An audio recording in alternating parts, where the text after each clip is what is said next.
Guam Department of Education Superintendent John Fernandez says no final decision has been made on when the governor will allow for the return of face-to-face instruction, although she is monitoring the COVID case count. When she does reauthorize, she will pick a date that will be at least the earliest that schools can open, but she's going to leave it to the individual schools or school districts like GDOE or the Catholic schools to determine how they want to open and when they want to open after that initial date. Fernandez says in the interim, GDOE has been strategizing and reinforcing safety protocols.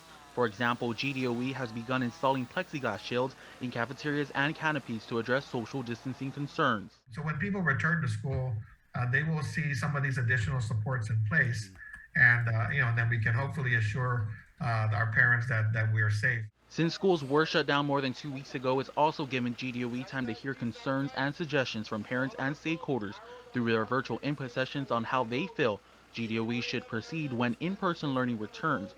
One of those suggestions being to return to class through cohorts. It's going to be an interim solution. We're not doing cohorts all year. That's not the intent.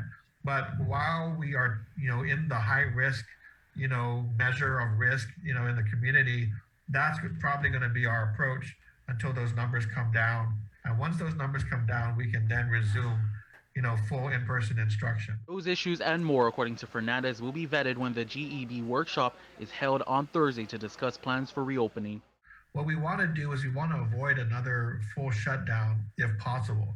And I mean, it's so disruptive to shut the entire school system down that we've been looking at what are these other options that will allow us to create a safer campus, help our stakeholders feel more comfortable, but at the same time, avoid having to close down the entire schools. Reporting for Guam's News Network, Guahusi Isaiah Uggan.